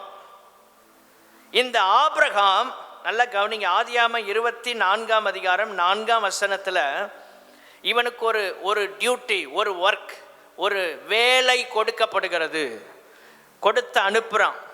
அனுப்பும்போது ஆணையிட்டு கொண்டான். நீ ஆணையிட்டு கொடுப்பா, நான் சொன்னதைத்தான் செய்வேங்கிற ஒரு ஆணையிட்டு கொடு. அவன் சொன்னபடி ஆணையிட்டு கொடுத்தான். ஸ்தோத்திரம். இந்த எஜமான் வேலைக்காரன் என்கிற உறவில் நம்ம வரும்போது, நீங்கள் கர்த்தர் உங்களை உபயோகப்படுத்தனா அவரை எஜமானா வைக்கணும், நாம் வேலைக்காரர்கள் என்பதை புரியணும். கைகளை உயர்த்தி அல்லேலூயா சொல்லாமா? எஜமான் அவர், நாம் யாரு? வேலைக்காரர்கள். நீங்கள் நினைக்கலாம், நான் ஒன்றும் ஊழியம் செய்யலையா பாஸ்டர். ஊழியம் செய்கிறீங்களோ இல்லையோ, அவர் தான் எஜமான், நாம் அவருடைய வேலைக்காரர்கள். ரட்சிக்கப்பட்ட எல்லாரும் இந்த அனுபவத்துக்குள்ளே வரணும். அப்போது இங்கே நீங்கள் பார்க்கும்போது இந்த எஜமானுக்கு வேலைக்காரன் மேல் முழு அதிகாரம் இருக்கிறது. இப்போ முதலாவது குறிப்பு என்னன்னா, நீங்கள் ஆண்டவர் உங்களை பயன்படுத்துகிற நிலையில் இருக்கன்னா, நீங்கள் எஜமானுக்கு உபயோகமான பாத்திரமாக இருக்கன்னா, ஃபர்ஸ்ட் பாயிண்ட் என்ன அப்படின்னா, எஜமானுக்கு என் மீது முழு அதிகாரமும் இருக்கிறது என்பதை உணர வேண்டும். கைகளை உயர்த்தி அல்லேலூயா சொல்லாமா? ஒரு நல்ல புரிதல், ஒரு அண்டர்ஸ்டாண்டிங். என்ன வேணும்? என் மேலே என் எஜமானுக்கு முழு அதிகாரம் இருக்கு. என்ன அவர் எப்படினாலும் ட்ரீட் பண்ணலாம், என்ன அவர் எப்படினாலும் நடத்தலாம், என்ன ஏசுறதுக்கு உரிமை இருக்கு, என்ன 2 தட்டு தட்டுறதுக்கு என்ன இருக்கு? உரிமை இருக்கு இல்லையா? இருக்கா? ஆமென். கர்த்தருக்கு எல்லா உரிமையும் இருக்குன்னு சொல்றவங்க கைகளை உயர்த்தி அல்லேலூயா சொல்லாமா? அதான் எஜமான் வேலைக்காரன் உறவு. இப்படி இந்த கமிட்மெண்ட்டுக்குள்ள நீங்க வந்தா தான் ஊழியம் செய்ய முடியும். இல்லை ஒரு சின்ன கரெக்ஷன் சொன்னாலும் சிலர் முகத்தை தூக்கிடுவாங்க. நல்லா பேசுவாங்க, நல்லா உற்சாகமாக இருப்பாங்க. இதை இப்படி செய்யணும் பிரதர், இதை இப்படி செய்யணும் சிஸ்டர்னு அடுத்த நேரம் அவங்களால ஃபேஸ் பண்ண முடியாது. நம்ம செஞ்சதை தப்புன்ட்டாரு பாஸ்டர் அப்படி இல்லை. இந்த உறவு ஆண்டவர் எஜமானா நீங்கள் பார்த்தீங்கன்னா அவருக்கு முழு உரிமையும் முழு அதிகாரமும் என் மேல் இருக்கிறது. அவர் என்ன கரெக்ஷன் பண்ணணும். எல்லாரும் சொல்லுங்க, அவர் என்ன கரெக்ட் பண்ணணும். என்ன வாழ்க்கையை சரி பண்ற உரிமை யாருக்கு இருக்கு? எஜமானுக்கு இருக்கிறது. அதிகாரம் இருக்குன்னா அர்த்தம் உரிமை இருக்கு. என் மீது என் தேவனுக்கு முழு உரிமையும் இருக்கிறது. எல்லாரும் வலது கரத்தை உயர்த்தி சொல்லுங்க, என் மீது என் எஜமானுக்கு முழு உரிமையும் இருக்கிறது. அவர் கையில நம்மளை கொடுக்கணும். இந்த ரோமர் 12 முதல் வசனம் ரொம்ப பியூட்டிஃபுல்லான வேர்ஸ். ஜீவ பலியா ஒப்பு கொடுக்கிறார். எஜமான் கையில இந்த பாத்திரத்தை ஒப்பு கொடுத்துடணும், இந்த பாண்டத்தை ஒப்பு கொடுக்கணும். ஸ்தோத்திரம். இந்த தேகத்தை விட்டு பிரியும் காலம் வந்ததுன்னு பவுல் சொல்றார். ஸ்தோத்திரம். தேகம்னா இந்த சரீரம், இதை விட்டு நான் பிரிய போறேன். இந்த சரீரம் மண்ணுக்கு போகுது, நான் இயேசுவோடு இருக்க போறேன். அதான் பவுலுடைய அனுபவம். அப்போ அவருக்கு அது தெரிகிறது. அப்போ இந்த தேகத்தை விட்டு பிரியும் காலம் வந்ததுன்னு எப்படி அவரால் சொல்ல முடிந்தது? இந்த சரீரத்தை அவர் தேவனுக்கு ஒப்பு கொடுத்திருக்கிறார். ஆமென். நம்முடைய ஆவி ஆத்துமா சரீரத்தை எஜமான் கரத்துல ஒப்பு கொடுக்கணும். அதான் ஜீவ பலியா ஒப்பு கொடுக்கிற அனுபவம். 2 தீமோத்தேயின் புஸ்தகம் 4 சொல்லப்பட்டிருக்கிற, நான் இப்பொழுதே பான பலியாக வார்க்கப்பட்டு போகிறேன், நான் தேகத்தை விட்டு பிரியும் காலம் வந்தது. ஸ்தோத்திரம். இப்பவுமே நான் என்ன செய்ய போறேன்? பிரிந்து இயேசுவோட இருக்க போறேன். இந்த அனுபவத்தை பவுல் வாஞ்சிக்கிறார். ஸ்தோத்திரம். இந்த அனுபவத்தை பவுல் வாஞ்சிக்கிறார். இந்த அனுபவங்கள் பவுலுடைய வாழ்க்கையில் ஒரு பெரிய மாற்றத்தையும் அவனுக்கு ஒரு பெரிய ஏக்கத்தையும் ஒவ்வொரு நாளும் கொடுத்து கொண்டே இருந்தது. எப்பொழுது இயேசுவை சந்திப்பேன்? அப்போ இந்த உறவில் முழு உரிமை ஆண்டவருக்கு இருக்கிறது என்பதை நீங்கள் ஏற்றுக்கொள்ள வேண்டும். எல்லாரும் சொல்லுங்க, முழு உரிமை யாருக்கு இருக்கு? சொல்லுங்க, யாருக்கு இருக்கிறது? ஆண்டவருக்கு இருக்கிறது. ஸ்தோத்திரம். அந்த நிலையில நீங்க வரும்போது தான் உங்களை கர்த்தர் அற்புதமாய் பயன்படுத்த முடியும். அவருக்கு தான் அதிகாரம் இருக்கு. எனக்கு என்னுடைய காரியங்கள் எல்லாவற்றுக்கும் மேலும் அதிகாரம் யாரிடத்தில் இருக்கிறது? சொல்லுங்க, எஜமான் கையில இருக்கு. இந்த சரீரத்துக்கு மேல எனக்கு அதிகாரம் இல்லை. யாருக்கு தான் இருக்கு? ஆண்டவருக்கு தான் இருக்கு. அதான் எஜமான் பயன்படுத்துகிற ஒரு பாத்திரம். 2வதாக, இந்த எலியேசருக்கு ஒரு காரியம், வேலை கொடுக்கப்பட்டு அனுப்பப்படுகிறது. வேலைக்காரன் அவன் வேலையை செய்ய முடியாது, அவன் நினைச்ச இடத்துக்கு போக முடியாது. எஜமான் எங்க அனுப்புறாரோ அங்கதான் போகணும். அப்ப 2வதாக, எஜமானுக்கு உபயோகமான பாத்திரம் எப்படிப்பட்ட பாத்திரம்னா எஜமானுடைய தேவையை பூர்த்தி செய்கிற பாத்திரம். எல்லாரும் சொல்லுங்க, எஜமானுடைய தேவையை. இன்னைக்கு முடியாது பாஸ்டர், இன்னைக்கு வாய்ப்பே இல்லை, இன்னைக்கு நிறைய வேலைகள் இருக்கு, இன்னைக்கு என்னால் எதுவுமே முடியாது, கொஞ்ச நாள் கழித்து பார்க்கலாம். ஆண்டவுடைய தேவையை நீங்கள் பூர்த்தி செய்கிறத உங்கள் தலையாய கடமையாக நீங்கள் ஏற்றுக்கொண்டால் நீங்கள் அவரை எஜமானாக வைத்திருக்கிறீர்கள். அவர் உங்களை உபயோகப்படுத்துகிற பாத்திரமாய் நீங்கள் இருக்கிறீர்கள். இந்த அனுபவத்துக்குள்ளே வரலன்னா இன்றைக்கு வந்துடணும். ஆண்டவரே, நீங்கள் எப்போனாலும் உங்களுக்கு நான் அவைலபிளாக இருக்கணும். எல்லோரும் சொல்லுங்கள், ஆண்டவருக்கு 24 hours அவைலபிளாக இருக்கும். அப்படி இருக்க முடியுமா?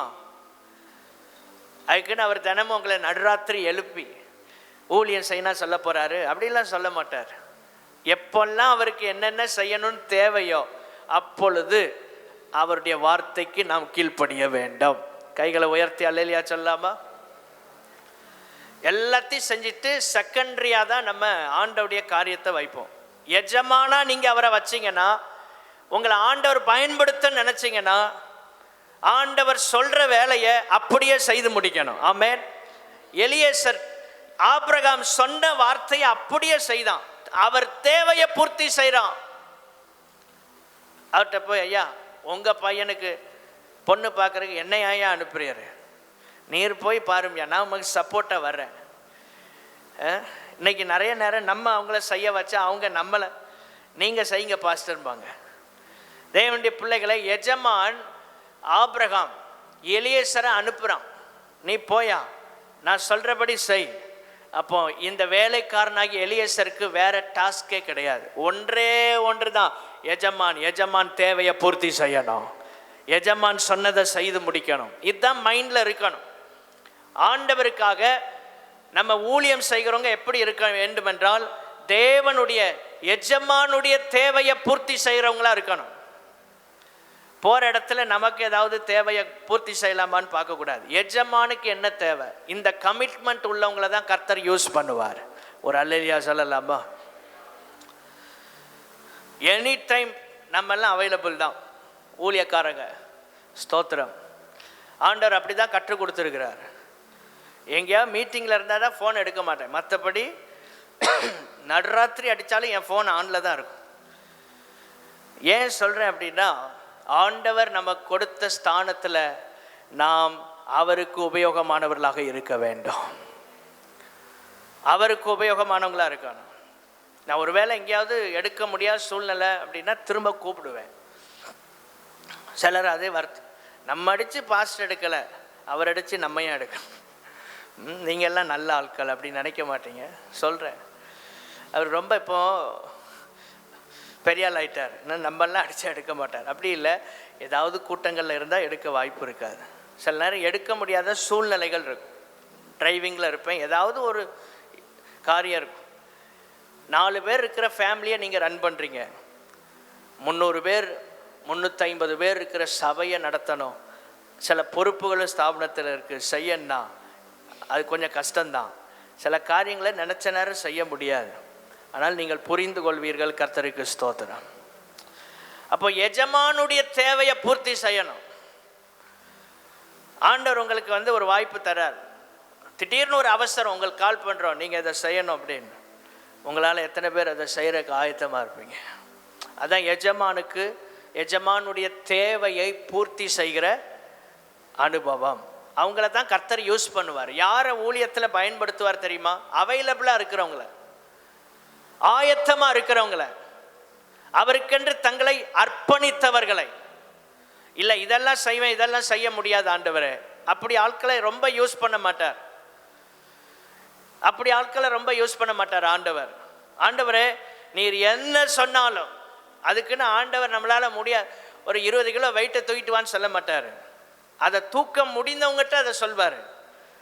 நம்மிடத்தில் கொடுக்கப்படுகிற ஊழியங்கள் நம்மால் செய்ய முடியும் என்பதை அவர் நம்பிதான் கொடுக்கிறார். அல்லேலூயா. இப்போ செய்கிறதுக்கு ஈஸி தானே. அப்போது எஜமான் தேவையை பூர்த்தி செய்கிறது தான் அவருடைய கவனம். இந்த எலிசா கூட இருந்த கேயாசியை பாருங்கள், நம்ம உள்ளே போய் எடுத்து பேசுகிறதுக்கு டைம் இல்லை, நீங்கள் குறித்து கொள்ளுங்கள். அவன் தேவையை பூர்த்தி செய்கிறதுல தான் அவன் கவனமாக இருக்கிறான். அதனால் எலிசாவுக்கு பின்பாக ஊழியத்தை செய்ய கேயாசியால் முடியலை. எலியாவுக்கு பின்பாக ஊழியம் செய்ய எலியாவோடு இருந்த எலிசா எழும்பினான். ஆனால் எலிசாவோடு இருந்த கேயாசி ஏன் எழும்பாம போனான் என்றால், அவன் தன்னுடைய தேவையை பூர்த்தி செய்வதில் கவனமாக இருக்கிறான். எலிசாவுக்கு வேண்டாம்ப்பா, அவருக்கு தேவையில்லை, எனக்கு தேவை. போய் நாகமான்ட்ட கையேந்தி நிற்கிறான். இப்போ தான் தீர்க்கதரிசிகளின் புத்திரர்லாம் வந்திருக்கிறாங்க, கொஞ்சம் கொடுப்பா. அவன் இதான் நல்ல சமயம் எல்லாத்தையும் கொடுத்து அனுப்புகிறான். நம்ம தேவையை பூர்த்தி செய்வதல்ல, எஜமானுடைய தேவையை பூர்த்தி செய்வதுதான் ஒவ்வொரு ஊழியக்காரர்களுடைய அனுபவம். அதை செஞ்சா நம்மளையும் கர்த்தர் ஆசீர்வதிப்பா. எலிசா சாதாரண நபர் இல்லை, அவன் ஏதோ வேலை இல்லாமல் ஊழியத்துக்கு வரல. ஸ்தோத்திரம். அவனுடைய பின்னணியத்தை நீங்கள் பார்க்கும்போது ரொம்ப ஆச்சரியமாக இருக்கும். அவன் சாதாரணமான நபர் அல்ல, ஒரு பெரிய பணக்கார குடும்பத்தை சேர்ந்தவன். விவசாயம் இருந்துச்சு. 1 ராஜாக்கள் 19 அதிகாரம் 21 வசனத்தை பாருங்க. ஒரு ஏர் மாடை பிடித்து அடித்து அந்த ஏர் மரமுட்டுகளால் அவைகளின் இறைச்சியை சமைத்து ஜனங்களுக்கு கொடுத்தான் என்று சொல்லப்பட்டிருக்கிறது. 19 வசனம், அவ்விடமிட்டு புறப்பட்டு போய் 12 ஏர் பூட்டி உழுத சாப்பாத்தின் குமாரனாகிய எலிசாவை கண்டான். 12 ஏர் பூட்டி உழுதுருக்கிறான். அவ்வளோ வசதி அவன் குடும்பத்தில் இருந்து. அப்படிப்பட்டவன் எலியா அவன் மேலே சால்வையை போட்ட போது என்ன செய்கிறான்? அவன் பின்னாலே வந்துட்டான். எல்லாத்தையும் எரிச்சிட்டு வர்றான். திரும்ப போகக்கூடாதுல்ல, திரும்ப போயிடக்கூடாது. அதனால இருந்த பேக்கப்பெல்லாம் சொல்லி முடிச்சுட்டு என்ன செய்கிறான்? 21 வசனத்தில் அவன் எழுந்து எலியாவுக்கு பின் சென்று அவனுக்கு ஊழியம் செய்தான். இதுதான் எஜமான் வேலைக்காரன் உறவு. எஜமான் தேவையை பூர்த்தி செய்யணும். என் மேல சால்வையை போட்டார். என்னையா சால்வையை போட்டீரு? எனக்குன்னு எவ்வளோ கனவுகள் இருக்கு. உங்க கனவெல்லாம் ஒதுக்கி வச்சுட்டு அவர் தேவையை பூர்த்தி செய்ய வந்தீங்கன்னா, எலியா எடுத்துக்கொள்ளப்படும் டைம் வரும்போது எலிசா எலியாவின் அபிஷேகத்தில் அல்ல, இன்னும் 2 மடங்கு அபிஷேகத்தோடு கர்த்தருக்காக நிற்க முடியும். கைகளை உயர்த்தி அல்லேலூயா சொல்லாமா? ஏன் 2 மடங்கு அபிஷேகம் புரியுதா? இருந்த எல்லாத்தையும் அழித்து விட்டு வர்றான். திரும்ப போவதற்கு வாய்ப்பே இல்லை. திரும்ப போனால் வேலை செய்யறதுக்கு ஒன்றுமே இல்லை. மரமுட்டு ஜாமான எல்லாம் என்ன செய்யறான்? எரிச்சிட்டான், சமைச்சிட்டான். ஒன்றும் இல்லை, சமைக்கிறதுக்கு அதுதான் மரமுட்டுகள். ஏறு மரமுட்டை வச்சு அதான் விறகு சமைச்சு சாப்பாடை போட்டு ஊழியத்துக்கு வந்துட்டான். கைகளை உயர்த்தி அல்லேலூயா சொல்லாமா? தேவையை பூர்த்தி செய்யணும், தேவனுடைய தேவையை பூர்த்தி செய்யணும். இப்படி வந்த எலிசாவை சும்மா விடுவாரா? 2 மடங்கு அபிஷேகம். ஆண்டவருக்காக எதையும் இழப்பதற்கு தியாகம் உள்ளவர்களை கர்த்தர் வல்லமையா பயன்படுத்துவார். ஆண்டவர் யூஸ் பண்றாருன்னா ஏதோ ஒன்று சாக்ரிஃபைஸ் பண்றோன்னு அர்த்தம். ஆண்டவர் யூஸ் பண்ற பாத்திரங்கள் எல்லாம் தியாகம் செய்த பாத்திரங்கள். எல்லாத்தையும் வச்சுட்டு யூஸ் ஆக முடியாது. ஏதோ ஒன்று, ஒரு டைமை சாக்ரிஃபைஸ் பண்ணணும், பணத்தை சாக்ரிஃபைஸ் பண்ணணும், நம்முடைய ஆசைகள், நம்முடைய கனவுகளை சாக்ரிஃபைஸ் பண்ணணும். பல கனவுகளோடு வந்திருப்பீங்க. இதெல்லாம் நீங்க தியாகம் செய்தால்தான் தேவன் உங்களை யூஸ் பண்ண முடியும். இல்லை ஏன் கனவு ஏன் கனவு ஏன் கனவுன்னு கனவு கண்டுட்டே இருக்க வேண்டியதான். நீங்க ஆண்டவர் உங்களை பயன்படுத்தினா நீங்க கண்ட கனவை காட்டில் உங்களை பல 1000 மடங்கு கர்த்தர் மேல உயர்த்துவார். 3வதாக, எஜமானுடைய விருப்பத்தை தன்னுடைய விருப்பமாக ஏற்றுக்கொள்வது. நீங்க எஜமானுடைய தேவையை பூர்த்தி செய்யணும்னா அவர் விருப்பம் தான் உங்க விருப்பமா இருக்கணும். இதான் 3வது அனுபவம். உங்களுக்குன்னு ஒரு தனியா ஒரு ஆசை இருக்கக்கூடாது. இயேசுவினுடைய விருப்பம் என்னுடைய விருப்பம். அவங்க தான் அவரை எஜமானா வைக்க முடியும். எஜமானனேன்னு பாட்டு பாடுறோமே, இந்த அனுபவத்துக்குள்ள வந்தா தான் அவர் உண்மையிலே எஜமான். இல்லைன்னா நம்ம சும்மா தான் பாடுறோம். எஜமானனே அழகா சொல்றோம். இந்த வார்த்தை எப்போ உண்மையாகும்னா எஜமானுடைய ஆசையை நம்முடைய ஆசையாக ஏற்றுக்கொள்ளணும். எஜமானுடைய தேவையை பூர்த்தி செய்யணும். என் மீது எஜமானுக்கு முழு அதிகாரமும் இருக்கு என்று சொல்லி அவருக்கு உரிமையை கொடுக்கணும். அவர் என்ன லீட் பண்ண, என்ன நடத்த உரிமை கொடுக்கணும்.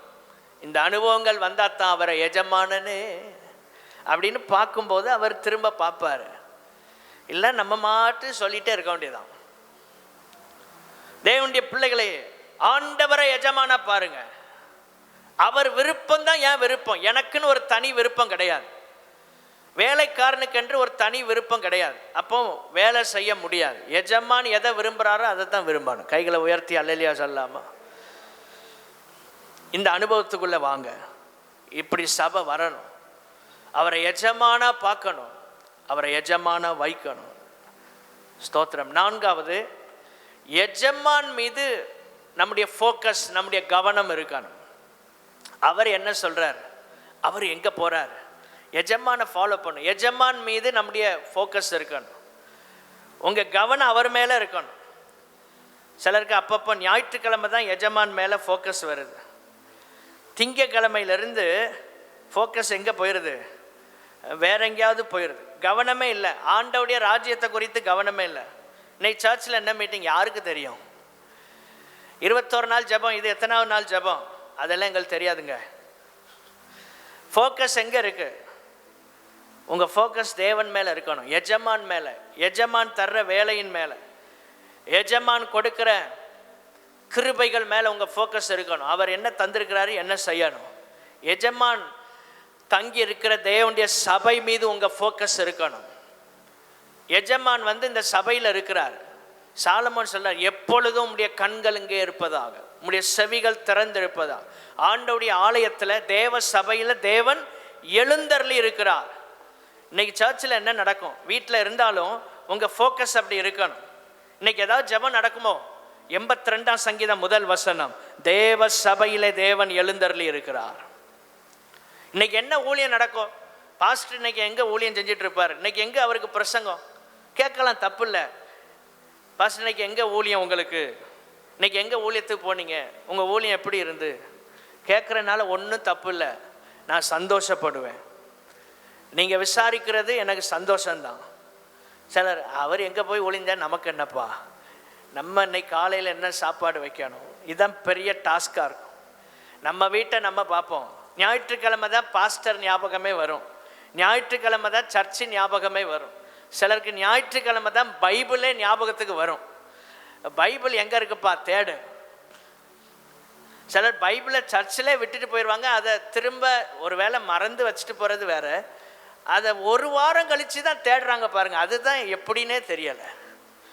ஒரு வாரம் கழித்து தான் பைபிள் காணாமல் போனதே தேடுறாங்க.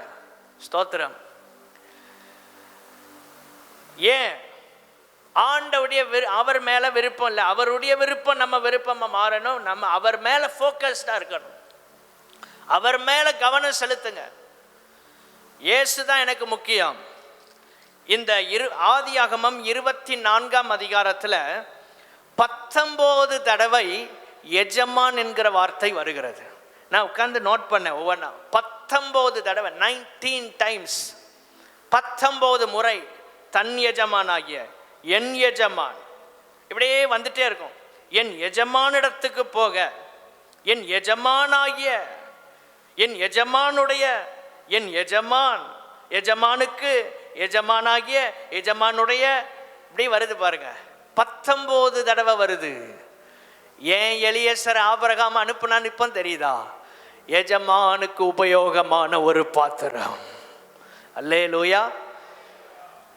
நம்ம லைஃப்ல எஜமான்னு அவரை சொல்லி பழகணும். நீங்க அதிகமாக யூஸ் பண்ணணும். எஜமானனே, இயேசுவே, அப்படிலாம் அந்த வேர்டை யூஸ் பண்ணணும். ஆண்டவரேன்னு சொல்ற நல்லது, அப்பான்னு சொல்ற நல்லது, எல்லாத்த விட அதிகமாக இயேசுவே ஜெபத்தில் யூஸ் பண்ணுங்க. எஜமானே அப்படி நம்ம பயன்படுத்தணும். 15 முறை தன் வாயினால் எலியேசர் சொல்றான், எஜமான், எஜமான், எஜமான். 15 முறை இந்த அதிகாரத்தில், 15 முறை இந்த அதிகாரத்தில் அவன் சொல்றான். ஆபிரகாமை பார்த்து ஒரு முறை, ஈசாக்க பார்த்து சொல்றான், என் எஜமான். இதெல்லாம் நீங்க குறிச்சிட்டு நான் ஒவ்வொரு வசனத்தையும் எடுத்தோம்னா டைம் ஆயிரும். மொத்தம் 19 தடவை எஜமான்கிற வார்த்தை இந்த ஒரு அதிகாரத்தில் வருது. 15 முறை ஆபிரகாமை பார்த்து இந்த எலியேசர் எஜமான் என்று சொல்லுகிறான். ஒரே ஒரு முறை, 16வது முறை, ஆதியாகமம் 24:65, அவர்தான் என் எஜமான். ஆபிரகாம் என்னுடைய எஜமானாய் இருந்தது போல இப்பொழுது எனக்கு எஜமான் ஈசாக்கு. கை உயர்த்தி அல்லேலூயா சொல்லாமா? அவன் தாங்க ஊழியக்காரன், அவனை தான் கர்த்தர் பயன்படுத்துறார். என் எஜமான் ஆபிரகாம், ஆனா இப்போ அவர்தான் என் எஜமான். யார் யாது? ஒரு ஆள் நடந்து போயிட்டு இருக்காரு. அந்த மனுஷன் யாரு? ரெபேக்காள் கேட்கிறான், அது யாரு? ஒரு ஆள் நடந்து போயிட்டு இருக்கிறாரு, அவர்தான் என் எஜமான், அவர்தான் என் எஜமான். உடனே ஒட்டகத்தை விட்டு இறங்கி முக்காடிட்டு கொண்டாள்னு இருக்கு.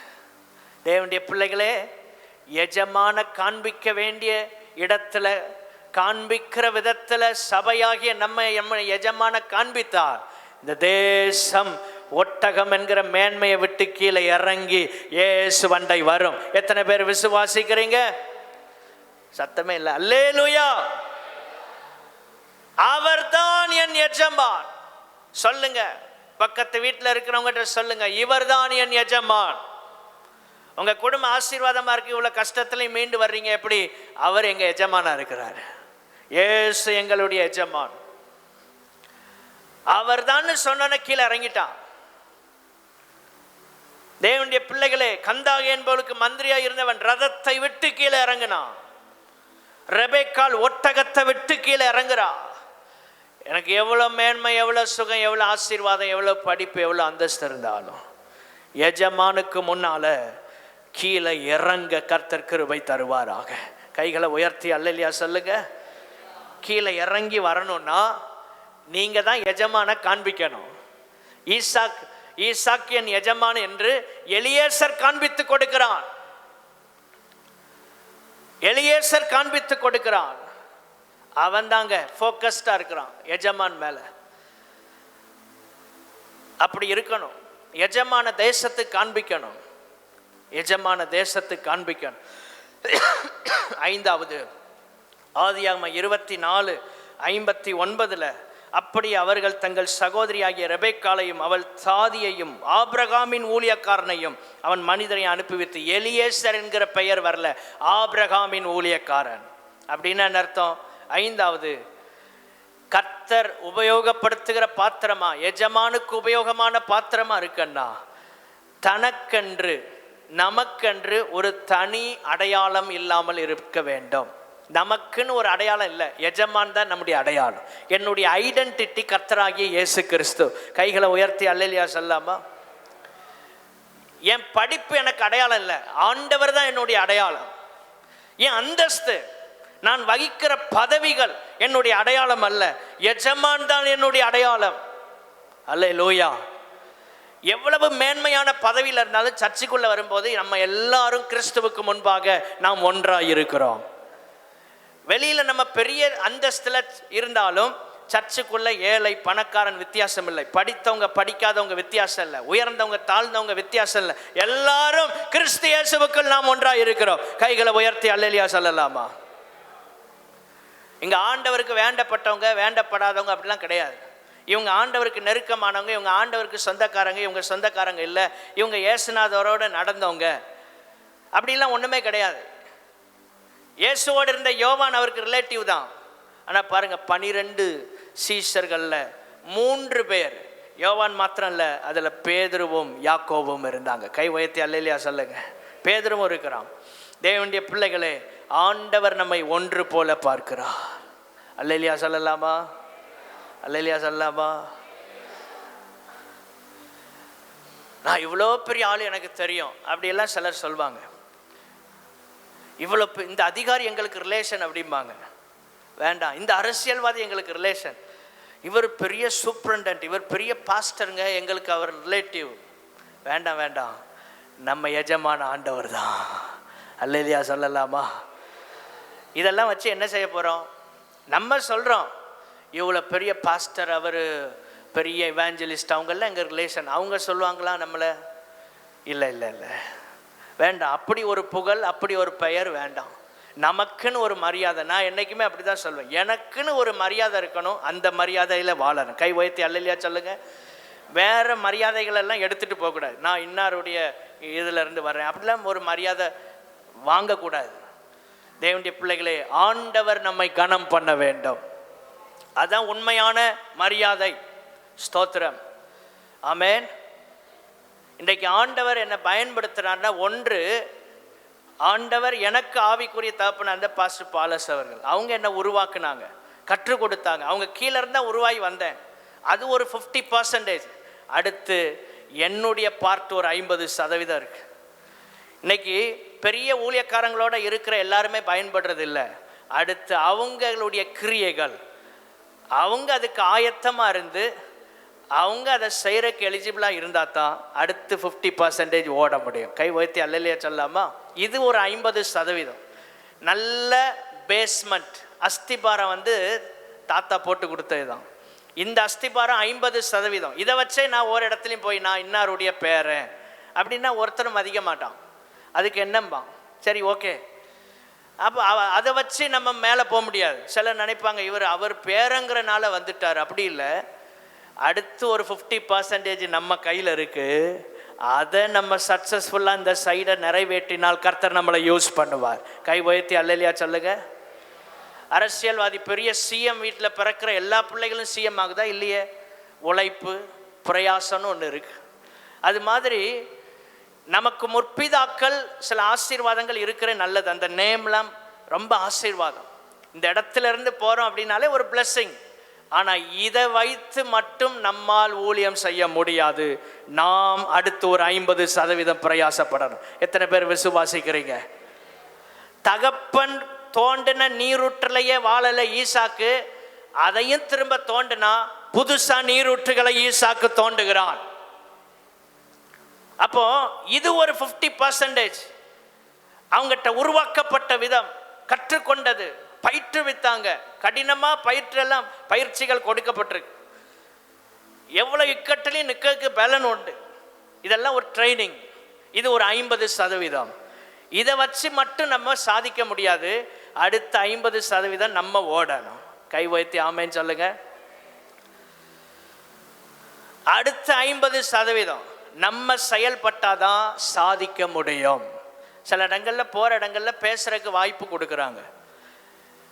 இன்னாருடைய பேரன்கிறனால அல்ல. ஸ்தோத்திரம். அப்படின்னா ஒவ்வொரு குடும்பங்களையும் எல்லாருக்கும் அப்படி வாய்ப்பு கிடைச்சிருக்கணும் இல்லை. அடுத்து நம்முடைய ஊழியங்களை பார்க்குறாங்க, நம்முடைய நிலைத்திருக்கிறது, நம்முடைய அர்ப்பணத்தை பார்க்குறாங்க. கர்த்தர் கிருபையா யூஸ் பண்ணுறார். அப்போ அது ஒரு 50%, இது ஒரு 50%. எல்லாரும் சொல்லுங்க, அது ஒரு 50%. புரியுதா புரியலையா? உங்கள் முற்பிதாக்களுடைய ஆசீர்வாதங்கள் அவங்கள பயிற்றுவித்தது ஒரு 50%. அடுத்து நீங்கள் ஓடுறது ஒரு 50%. ரெண்டும் சேர்ந்தா 100% வெற்றி. ஆமென். இப்படி தான் ஜெயிக்கணும். அதை மட்டும் வச்சு ஓடலாம் நினச்சா நடக்காது. ஸ்தோத்திரம். அது ஜனங்கள் விரும்ப மாட்டாங்க. இவர் என்ன சாதித்தார் அதைத்தான் பார்ப்பாங்க. இவர் என்ன சாதித்தார்? ஒரு ஆமேன் சொல்லுங்க. எங்கள் அப்பா இதெல்லாம் சாதித்தார் அப்படின்னு நீங்கள் சொல்லலாம். அடுத்து என்ன கேள்வி வரனா, நீங்கள் என்ன சாதித்தீங்கன்னு கேட்பாங்க. உங்கள் அப்பா சாதித்தது ஓகே, உங்கள் தாத்தா சாதித்தது ஓகே, நீங்கள் என்ன அச்சீவ் பண்ணீங்க, நீங்கள் என்ன சாதித்தீர்கள், அதுதான் முக்கியம். கை வைத்து ஒரு ஆமேன் சொல்லுவோம். ஆபிரகாம் அவர் 100க்கு 100 கீழ்ப்படிந்தார்யா, அந்த ஆசீர்வாதம் தான்ப்பா எங்களுக்கு அப்படின்னு சொல்லி ஏப்பம் விடக்கூடாது. ஈசாக்கு 100% தன்னை பலிபீடத்தில் அர்ப்பணித்தான். ஆபிரகாம் கீழ்ப்படிந்தனால மட்டும் இல்லைங்க, ஈசாக்கும் தன்னை அர்ப்பணித்தபடியினால் கர்த்தர் 100 மடங்கு ஈசாக்கை ஆசீர்வதித்தார். கைகளை உயர்த்தி அல்லேலூயா சொல்லாமா? முற்பிதாக்கள் 50%, நம்முடைய கிரியைகள் 50%. ரெண்டும் சேர்ந்தாதான் 100%. ஆமென். அல்லேலூயா. அதை வச்சே வண்டியை ஓட்டன்னு நினைக்கக்கூடாது. ஸ்தோத்திரம். சில ஆட்களை பாருங்கள், சிலர் படத்தை வச்சே வண்டியை ஓட்டுவாங்க. சில ஆட்கள் படத்தை பாக்கெட்லேயே வச்சுருப்பாங்க. அப்போ என்ன அர்த்தம்? எங்கே போனாலும் போலீஸில் மாட்டினா கூட இந்த படத்தை, ஓஹோ இந்த கட்சியில் உள்ள ஆள், இப்படியே வண்டி ஓடும். நம்ம அப்படி அல்ல, நம்ம சாதிக்கணும். எல்லோரும் ஒரு ஆமேன்னு சொல்லுங்க. நம்முடைய முற்பிதாக்கள் சாதித்ததை காட்டிலும் நம்ம அதிகமாக சாதிக்கணுங்கிற எண்ணம் இருந்தால் தான் அவர்களுக்கு ஆண்டவர் கொடுத்த தரிசனத்தை நிறைவேற்ற முடியும். நமக்கு கர்த்தர் கொடுத்த தரிசனமும் நிறைவேறும். ஆமென். ரெண்டையும் முக்கியம். தண்டவாளம் 2 பக்கம் இருந்தால் தான் வண்டி ஓடும். ஒரு பக்கம் இருந்தால் வண்டி கவுந்துரும். இன்னைக்கு நிறைய நேரம் ஒரு பக்கத்தை வச்சே ஓட்டிகிட்டு இருக்கிறாங்க. ஸ்தோத்திரம். நீங்கள் என்ன அது எல்லாமே அவங்க சாதித்தாங்கங்க, நாங்கள் அதில் தான் இப்போ குளிர் காஞ்சிட்டு இருக்கோம். அப்படி இல்லை. இன்னொருவர் இப்படி ஆசீர்வாதத்தில் குளிர் காய நினைக்கக்கூடாது. நாம் அடுத்து பிரயாசப்படணும், நெக்ஸ்ட் லெவலுக்கு போகணும். ஆமென். கர்த்தர் எனக்கு வைத்த நிலையில் இருந்து நான் அடுத்த நிலைக்கு போகணும். ஒரு ஆமென் சொல்லுங்க. என்னை கொண்டு வந்து ஆண்டவர் வச்ச நிலையிலே நான் காலம் பூரா நிற்கன்னு நினைக்கக்கூடாது. இதிலிருந்து நெக்ஸ்ட் லெவல். பெயர் சபா வரைக்கும் ஈசாக்கு போகிறான். ரெகபோத்தில் நிக்கல, பெயர் சபாக்கு போறான். அவன் தான் ஈசாக்கு. எஜமான் மேல போக்கஸ்டா இருங்க. 16வது முறை எலியேசர் சொல்றான், அவர்தான் என் எஜமான். காண்பிக்கிறான், இறங்குகிறான். அந்த வீட்டுக்குள்ள ஆசீர்வாதம் வந்தது, துக்கம் நீங்கியது என்று நாம் வேதத்திலே வாசிக்கிறோம். துக்கம் எப்பொழுது நீங்கும்? நீங்க ஆண்டவரை காண்பித்து கொடுக்க வேண்டும். ஆதியாகமம் 24:67 இருக்கு. கடைசி ஈசாக்கு தன் தாய்க்காக கொண்டிருந்த துக்கம் நீங்கி ஆறுதல் அடைந்தான். உங்களால ஒரு ஆறுதல் வரணும்னா நீங்க எஜமான் மேல ஃபோக்கஸ் உள்ளவங்களா இருங்க. எஜமான் காரியத்தில் கவனமா இருங்க. அவர் கொடுத்த வேலையில சின்சியரா இருங்க. ஒரு சின்ன ஊழியத்தை பொறுப்பை கொடுத்தாலும் அதை கவனமா செய்யணும். ஆமேன், ஸ்தோத்திரம். 6வது, இந்த எஜமான் எலியேசரை தான் நம்பி அனுப்புறான். யாரை நம்பி அனுப்புனானோ இவன் போய் எல்லார்ட்டையும் அதை சொல்லலை. அவனுக்கு கொடுத்த வேலையை அவன் மட்டும் அதை சீக்ரெட்டாக இருந்து அது சக்ஸஸ்ஃபுல்லாக முடிக்கிறதுக்கு முயற்சி எடுக்கிறான். ரகசியங்களை பாதுகாப்பது முக்கியம். எஜமான் பயன்படுத்துகிற பாத்திரம் சீக்ரெட்ஸ் எல்லாம் சீக்ரெட்டாக வைக்கணும். சீக்ரெட்டாக வைக்கணும். உங்களை நம்பி ஆண்டவர் சில காரியங்களை சொல்வார். உங்களை நம்பி நாங்கள் சொல்வோம், பாஸ்டர் சொல்லுவோம் சில காரியங்களை, ஊழியங்களில் உள்ள நெருக்கங்களை, அதை சீக்ரெட்டாக வைக்கணும். அவங்க தான் எஜமானுக்கு உபயோகமான பாத்திரம். இல்லை பாஸ்டர் வந்தார் அன்னைக்கு இதெல்லாம் பேசணும் அப்படி இல்லை. உங்களை நம்பி ஆண்டவர் கொடுக்கிறத பாதுகாப்பாக வைக்கணும். எலியேசர்கிட்ட கொடுத்த பொறுப்பை செய்து முடிக்கிற வரைக்கும் யார்ட்டையுமே அவன் சொல்லலை, விளம்பரப்படுத்தலை. பாத்தியா நம்ம ஐயா ஆபிரகாம் என்கிட்ட தான்ப்பா அவர் பிள்ளைக்கு பையனுக்கு பொண்ணு பார்க்குற வேலையை கொடுத்துருக்காரு, நான் தான் பார்க்குறேன். அப்படி ஊர் பூரா சில ஆட்கள் தம்பட்டை அடிப்பாங்க. ஏதாவது ஒரு பொறுப்பை கொடுத்தாலும் அப்படி இல்லை, சீக்கிரட்டாக வைக்க வேண்டியதை சீக்கிரட்டாக வைக்கணும். ரகசியங்களை பாதுகாப்பவன் தான் வேலைக்காரன், உண்மையுள்ள வேலைக்காரன். என்னிடத்தில் கொடுத்த வேலையை நான் பாதுகாப்பாக செய்து முடித்து அவர் கையில் கொடுக்கணும். ஆமேன். பாதுகாப்பது. சில எல்லாம் ஓட்டவாயாக இருக்கும், எதை கேட்டாலும் ஒப்பிச்சு. சில ஆட்கள் போட்டு வாங்குவாங்க. உங்கள்கிட்ட கவனமாக இருங்க. சாத்தான் வேலையை தானே அவன் கேட்டான் பாருங்க, இந்த போட்டத்தில் உள்ள கனியெல்லாம் புசிக்கக்கூடாதுன்னு கர்த்தர் சொன்னது உண்டோ, எல்லாத்தையும் சாப்பிடக்கூடாதுன்னு சொன்னாரான்னு கேட்குறான். அப்போ என்ன அர்த்தம்? இல்லை இதை மட்டும்தான் சாப்பிடக்கூடாதுன்னு சொன்னார். விஷயத்தை வாங்கிட்டான் பார்த்தீங்களா. சில ஆட்கள் அப்படி தாங்க, பாஸ்டர் இப்படி சொன்னாங்களோ, இப்படி சொல்லியிருப்பாங்க என்ன அப்படின்னு அவங்களே கேட்டு அவங்களே ஆன்சர் பண்ணிட்டு போயிட்டே இருப்பாங்க. அவங்களுக்கு தெரிஞ்சிடும், ஓகே இப்படி தான் மேட்ரு அப்படின்னு. இல்லை, ரொம்ப கேர்ஃபுல்லாக இருக்கணும். ஊழியத்தில் ரகசியங்களை பாதுகாப்பாக வைக்கணும். ஒரு வீட்டுக்கு போகிறோம், அங்கே ஜெபம் பண்ணுற விஷயத்தை அடுத்த இடத்துல ஓப்பன் பண்ண மாட்டோம். சிலர் ஜெபத்துக்கு தான் சொல்கிறேனே ஒரு 2000 பேர்கிட்ட சொல்லிடுவாங்க. எல்லாத்தையும் சொல்லிவிட்டு நான் ஒரு ப்ரேயருக்காகத்தான் சொன்னேன் அப்படிம்பாங்க. ப்ரேயருக்காக 2000 பேர்கிட்டையா சொல்கிறது? ஜெபம் நம்ம பண்ணணும். சிலர் பாஸ்டர்ஸ்ட்ட சொல்ல மாட்டாங்க, எங்கள் குடும்பங்களில் பிரச்சனை அது வர, மற்ற எல்லார்ட்டையும் சொல்லி 10 பேருக்கு போய் 11வது ஆள் தான் நமக்கே வரும். நம்ம என்ன செய்ய முடியும்? முதல்ல ஒரு பிரச்சனையை கண்டுபிடிக்கிறீங்கன்னா ஊழியக்கார்ட்ட சொல்லுங்க, அவங்க தான் ஜெபம் பண்ண முடியும். ஆமேன். உங்கள்கிட்ட மட்டும்தான் சொல்கிறேன் அப்படின்னு சிலர் ஒரு 50 பேர்கிட்ட. அப்படி இல்லை, ரகசியங்களை பாதுகாப்பாக வைக்கணும். சொல்லுங்க, ரகசியங்களை பாதுகாப்பாக வைக்கணும். 7வது கடைசியாக கொடுத்த பணியை வெற்றிகரமாக நிறைவேற்றி முடிப்பது. அதான் எஜமானுக்கு உபயோகமான பாத்திரம். கொடுத்த வேலையை சக்ஸஸ்ஃபுல்லாக முடிச்சிட்டான். போய் கூப்பிட்டேன், ஆண்டவரே எஜமானே நீங்கள் சொன்னதெல்லாம் சொல்லிட்டேன், ஆனால் அவன் வரலன்னு சொல்லிட்டான். ஒரு வேலையை கொடுத்தா முடிக்கணும். சிலர் வேலையை செய்வாங்க, முடிக்க மாட்டாங்க. ஓட்டத்தை ஓடுவதல்ல முக்கியம், முடிக்கணும் வெற்றியோட. கைகளை உயர்த்தி அல்லேலூயா சொல்லலாமா? அதான் முக்கியம். ஓட்டத்தை முடிக்கணும். இந்த கடைசி நாட்களில் ஆண்டவர் இன்றைக்கு உங்களோட பேசுகிறார். ஒரு பார்ட்டு தான் பேசியிருக்கிறேன். 7 காரியங்களை இன்னைக்கு நாம் தியானிக்க கர்த்தர் உதவி செய்தார்.